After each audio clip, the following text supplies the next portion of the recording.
नमस्कार छात्रों, मैं डॉक्टर गीता चौगुले आपका हिंदी ऑनलाइन क्लास में स्वागत करती हूँ। हमने पिछले कई क्लास में अलग अलग कहानियाँ, निबंध, एकांकी पढ़ी। आज हम हमारे इन पाठों का पुनरावलोकन ज़रूर करने वाले हैं। पुनरावलोकन यानी फिर से उन पाठों की तरफ जो पढ़े हैं उनकी तरफ देखने वाले हैं। मुझे मालूम है कि हमारा जो 7वां जो पाठ है हमारा, आज भी खरे हैं तालाब, यह अधूरा है। इसे मैं नेक्स्ट ऑनलाइन क्लास में पूर्ण करने वाली हूँ। इन पाठों के पुनरावलोकन में हम फिर से पढ़े हुए पाठों को दोहराने वाले हैं। इससे आपका पाठों की तरफ अच्छी तरह से ध्यान जाएगा और आपकी प्रैक्टिस भी हो जाएगी। मुझे ऐसा लगता है कि आपने पुस्तक खरीदना है। आपको पुस्तक आपके सामने, जब भी मैं ऑनलाइन क्लास लेती हूँ, आपके समक्ष, आपके सामने पुस्तक होना बहुत ज़रूरी है। लेकिन जिनके सामने पुस्तक नहीं है, उनको पीपीटी द्वारा पुस्तकों की ही छवियाँ, पुस्तकों के ही फ़ोटो, स्क्रीनशॉट मैं दिखा देती हूँ, दिखाया जाता है। तो उनको भी आप पढ़ सकते हो। बीच बीच में ऑनलाइन वीडियो बंद करके आप ज़रूर उन पेजेस को पढ़ सकते हो, जिससे जनवरी में जो हमारी परीक्षा होने वाली है उसमें हमारे जो भी सवाल होंगे वो आप आसानी से दे सकोगे। इसीलिए पुस्तक तो आप ज़रूर लें, लेकिन उसके साथ साथ यदि पीपीटी आप अच्छी तरह से पढ़ोगे तो आपको पुस्तकों के ही पाठों के ही स्क्रीनशॉट वहाँ दिए गए हैं।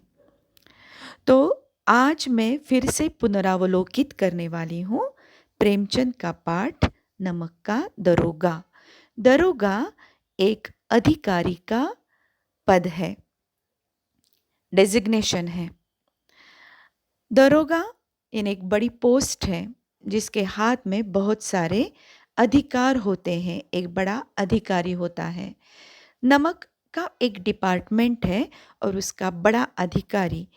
इसकी प्रामाणिकता के ऊपर यह कहानी प्रेमचंद जी ने लिखी हुई है। प्रेमचंद जी की कहानी की विशेषता हम यह बता सकते हैं कि ये बहुत सादी, घरेलू, सीधे सादे तौर पर, ज़्यादा भड़कीली नहीं, ऐसे इनके कहानी के पात्र होते हैं, कैरेक्टर होते हैं। या इनकी कहानियों में कोई ऐसा बड़ा मेलोड्रामा, कोई नाटकीयता नहीं होती है। घरेलू विषय होते हैं, गांव के, घर के, गली के, मोहल्ले के सीधे सादे विषयों के ऊपर प्रेमचंद जी की कहानियाँ आधारित होती हैं। और इसी कारण प्रेमचंद जी की कहानियाँ सिर्फ भारत में नहीं तो पूरे विश्व में लोकप्रिय है। तो इन कहानियों की तरफ यदि देखा जाए, या हम जो कहानी फिर से पुनरावलोकित करने वाले हैं नमक का दरोगा, तो उसकी तरफ यदि हम देखेंगे तो इसमें सिर्फ दो ही बड़े पात्र हैं। एक है हमारे नमक के दरोगा, उनका नाम है मुंशी वंशीधर, और दूसरे हैं इस कहानी के जो हम खलनायक कह सकते हैं, वो है पंडित आलोपी दीन। ये दो ही प्रमुख पात्र हैं। बाकी जो कैरेक्टर है इस कहानी में, उनका सिर्फ उल्लेख है। ये इस कहानी में मुख्य रूप में आते नहीं, या इन पात्रों का कोई संवाद है नहीं। सिर्फ मुंशी वंशीधर और आलोपी दीन, ये दो प्रमुख पात्र इस कहानी की शोभा बढ़ाते हैं। कहानी की शुरुआत में मुंशी वंशीधर के बारे में बताया गया है कि मुंशी वंशीधर कैसे हैं। स्वभाव से बहुत गरीब हैं, आर्थिक परिस्थिति से भी गरीब हैं, क्योंकि इनका पूरा परिवार कर्ज में डूबा हुआ है। निर्धन है, निर्धन यानी गरीब है। इतने बड़े अधिकारी होने के बावजूद भी ये ब्राइब नहीं लेते, रिश्वत नहीं लेते। लेकिन नमक का जो डिपार्टमेंट है, ये ब्राइब लेने के लिए, भ्रष्टाचारी लोगों के लिए प्रसिद्ध है। अब ये जो हम कहानी पढ़ रहे हैं, ये अंग्रेज़ों के ज़माने की कहानी है। अंग्रेज़ों ने छोटी-मोटी चीज़ों पर, जीवन आवश्यक जो चीज़ें होती हैं, उन पर टैक्स लगाया था। किस तरीके से भारतीय जनता को लूटा जाए, ये तौर तरीके अंग्रेज़ों ने अपनाए थे। और इसी का एक नमूना था कि जो नमक डिपार्टमेंट है, नमक जो रोज़मर्रा की खाने की चीज़ होती है, हम हमारी जीवन आवश्यक वस्तु है, इसके ऊपर उन्होंने टैक्स लगाया था। तो कभी-कभार भ्रष्टाचारी जैसे अधिकारी होते हैं, वैसे भ्रष्टाचारी व्यापारी भी होते हैं। तो भ्रष्टाचारी व्यापारी और प्रामाणिक अधिकारी, इनके ऊपर यह कहानी है। प्रामाणिक अधिकारी है मुंशी वंशीधर और भ्रष्टाचारी व्यापारी है पंडित अलोपीदीन। मुंशी वंशीधर कर्ज में ज़रूर डूबे हैं, लेकिन कभी भी ब्राइब नहीं लेते, कभी भी रिश्वत नहीं लेते। यहाँ तक उनके पिताजी भी उन्हें सलाह देते हैं कि घर कर्जे में डूबा हुआ है, तुम्हें छोटी-मोटी रिश्वत लेने में क्या हर्ज है। लेकिन ये अपने मन की ही चलाते हैं, प्रामाणिकता से ही नौकरी करते हैं। इन्हें सब घर के लोग ही नहीं, उनके हाथ के नीचे के जो सबॉर्डिनेट है या अलग अन्य अधिकारी है, ये भी मुंशी वंशीधर को मन ही मन गाली गलौज करते हैं, लेकिन ये किसी की सुनते नहीं। लेकिन जब पंडित अलोपीदीन कोई तस्करी कर रहा है, कोई बहुत बड़ा हाथ मार रहा है, नमक की तस्करी कर रहा है, तब इसके बारे में मुंशी वंशीधर को पता चलता है और पंडित अलोपीदीन को ये पकड़ता है। पंडित अलोपीदीन बहुत सारे पैसों का लालच दिखाता है मुंशी वंशीधर को, लेकिन मुंशी वंशीधर इस बड़े रकम की उनको ज़रूरत होती है, फिर भी लालच लेने से इनकार कर देते हैं और पंडित अलोपीदीन को सज़ा हो जाती है। तो मुंशी वंशीधर को ज़रूरत है पैसों की, लेकिन वो अलोपीदीन के पैसों को, उसकी रिश्वत को नकारते हैं। इस बात से पंडित अलोपीदीन बहुत ज़्यादा प्रभावित हो जाते हैं। मुंशी वंशीधर को जब पंडित अलोपीदीन को सज़ा मिलती है, तो सब लोग मन ही मन गाली देते हैं मुंशी वंशीधर को कि ये कैसी प्रामाणिकता है, घर वाले देते हैं, बाहर वाले देते हैं। लेकिन अलोपीदीन अपने फिर से पैसे खिलाकर जेल से बाहर आ जाता है और मुंशी वंशीधर के घर जाता है और उनकी प्रामाणिकता से प्रभावित होकर उनके सामने एक ऑफ़र रखता है। उनके ही जो तस्करी का काम है, उस व्यापार में वो एक बड़े अधिकारी के रूप में उन्हें आमंत्रित करता है और ये भी उनको लालच दिखाता है कि पगार भी अच्छा रहेगा मुंशी वंशीधर का और उसके साथ-साथ अलग-अलग अनेक सुख सुविधाएँ भी हो जाएँगी। तो मुंशी वंशीधर इस बात से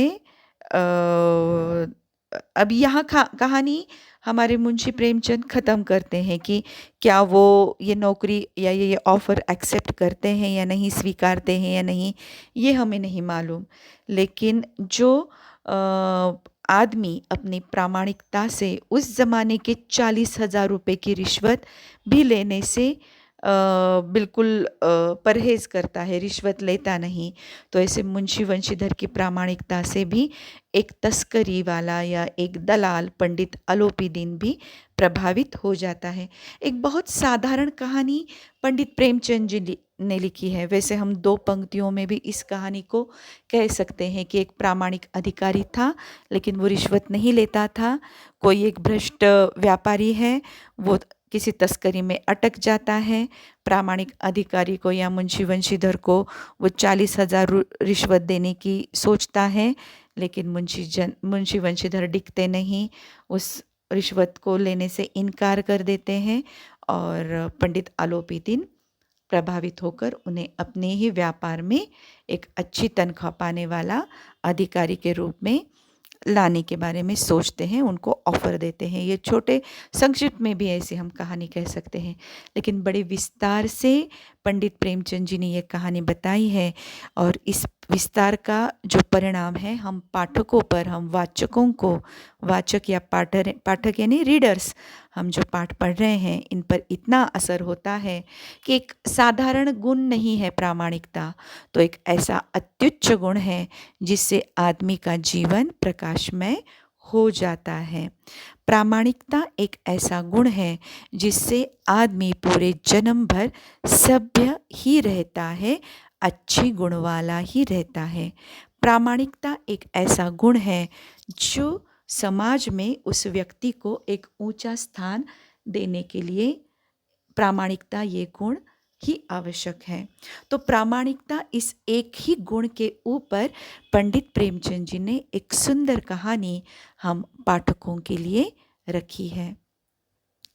अब छात्रों, इनके ऊपर आपको एग्ज़ाम में या परीक्षा में कुछ इस तरीके से सवाल आ सकते हैं कि आपको कैरेक्टर पूछे जा सकते हैं, पंडित वंशीधर या पंडित आलोपीदीन। पंडित वंशीधर के बारे में आप उनके पारिवारिक जिंदगी या कर्ज में डूबा हुआ परिवार, उनके पिताजी की नसीहत यानी सलाह मशवरा कि छोटी मोटी रिश्वत लिया करो, ये भी आप बता सकते हो। मुंशी वंशीधर की प्रामाणिकता को आप अंडरलाइन कर सकते हो कि जोर देकर बता सकते हो कि ये कितने मकाम तक, ये कितने उच्च विचार वाले प्रामाणिक इंसान हैं। ये आप अपने लिखावट से, अपने आंसर से, अपने जवाब से प्रश्न पत्र पर, उत्तर पत्रिका में ज़रूर बता सकते हो। दूसरा सवाल आपको पूछा जा सकता है आलोपीदीन के बारे में। तो पंडित आलोपीदीन भी एक दुष्ट काम करने वाला, गलत काम करने वाला व्यक्ति ज़रूर है, लेकिन उसके हिसाब से भी प्रामाणिकता उच्च व्यक्ति की एक निशानी है। वो भी पंडित वंशीधर के प्रामाणिकता से प्रभावित हो जाता है।